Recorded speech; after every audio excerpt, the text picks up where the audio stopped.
कांग्रेस की परिवारवादी सरकारों ने इतिहास में अपने स्वार्थ सिद्ध करने के लिए संविधान और कानूनों का जो दुरुपयोग किया उसकी सफाई जारी है। सत्ता की लालसा और 10 साल से भ्रष्टाचार से कुपोषित हो चुकी कांग्रेस फिर एक बार संविधान को माटीमोल करने के लिए तैयार हो रही है। वो नेहरू ही थे जिन्होंने इस बात की मिसाल रखी कि सुप्रीम कोर्ट में अपने उद्देश्यों को हार का सामना करना पड़ता है तो संविधान में बदलाव लाकर अपने हितों के कानून बनाए जा सके। टिप्पणी बांटने के लिए जातिगत जनगणना और जिसकी जितनी संख्या भारी उसकी उतनी हिस्सेदारी के राग आज राहुल गांधी आलापते भी दिखते हैं। लेकिन इस जनगणना के जरिए दलितों, शोषितों और पीड़ितों का उद्धार करना कांग्रेस का लक्ष्य नहीं है, केवल सत्ता पाना ही लक्ष्य है।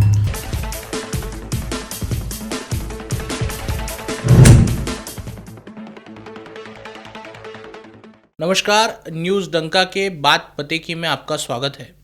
भारतीय संविधान की मसौदा समिति के अध्यक्ष और भारत के महत्वपूर्ण कानूनों से देश के लोकतंत्र की नींव मजबूत करने वाले भारत रत्न डॉक्टर बाबा साहेब आम्बेडकर की आज जयंती है।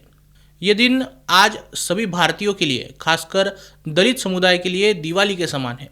ये जयंती हम ऐसे दौर में मना रहे हैं जब भारत के लोकतंत्र, भारत की आत्मा और संवैधानिक तत्वों को मजबूती दी जा रही है।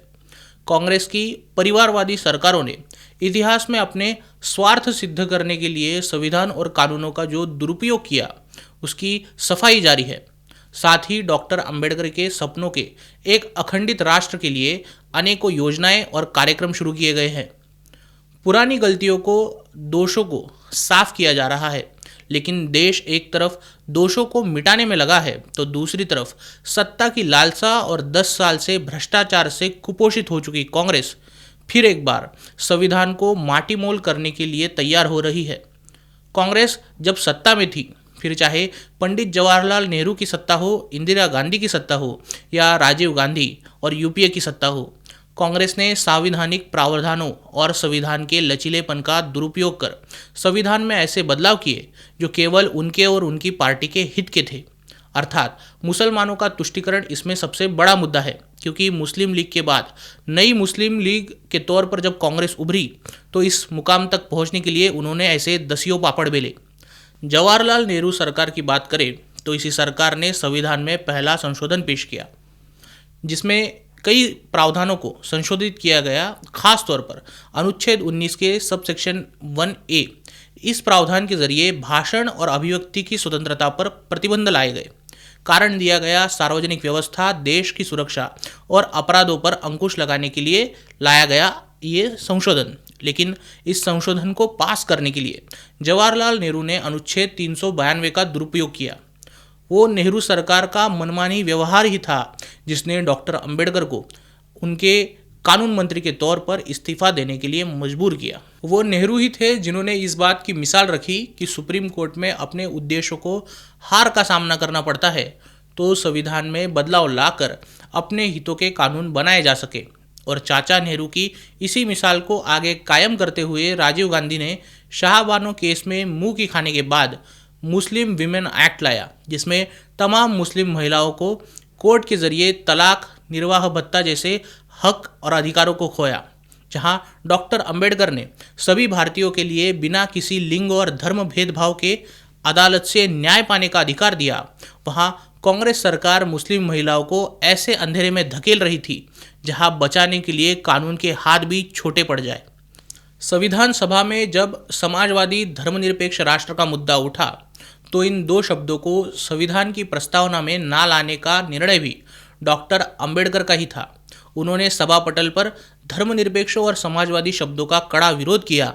उनका तर्क भी सही था कि जब सभी भारतीयों को न्यायालय के सामने समान न्याय दिया गया है, जब संविधान के जरिए सभी को समान अवसर और समान प्रतिष्ठा ला दी गई हो, उसकी सुनिश्चित की गई हो, फिर धर्मनिरपेक्षता जैसे बेतुके शब्द संविधान में आखिर क्यों चढ़ाए जाए।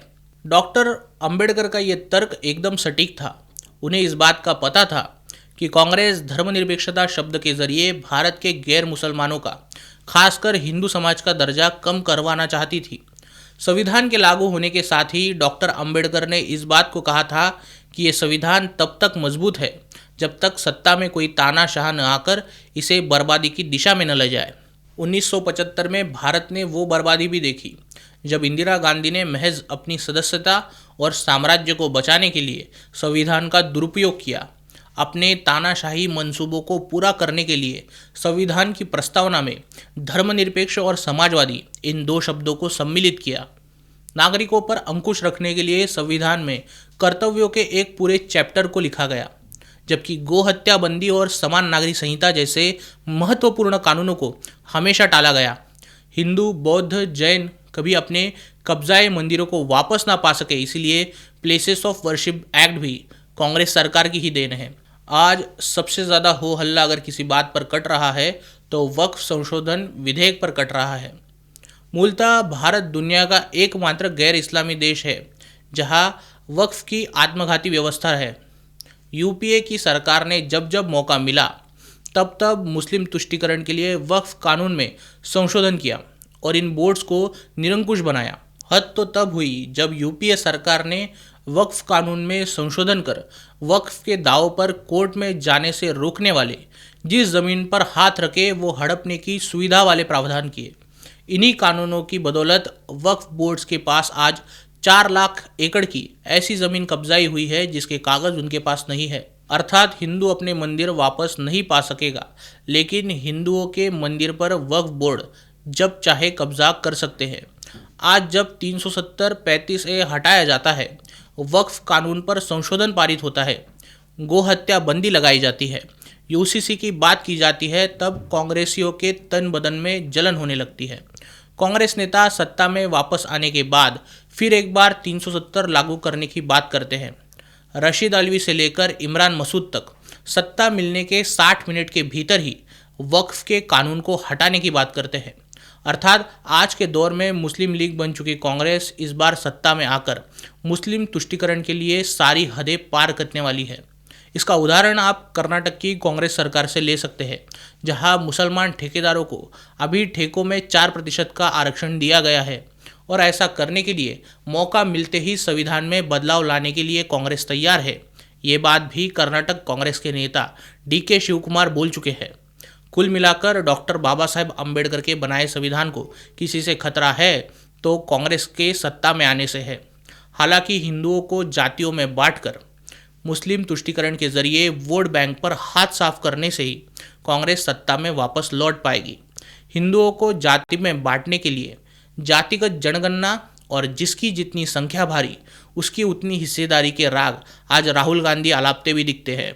लेकिन इस जनगणना के जरिए दलितों, शोषितों और पीड़ितों का उद्धार करना कांग्रेस का लक्ष्य नहीं है, केवल सत्ता पाना ही लक्ष्य है। कांग्रेस कितनी भी संविधान की प्रतियां लहरा कर दिखाए, कांग्रेस उसे हमेशा से अपने स्वार्थ के लिए तार तार करने के लिए तैयार रहती है।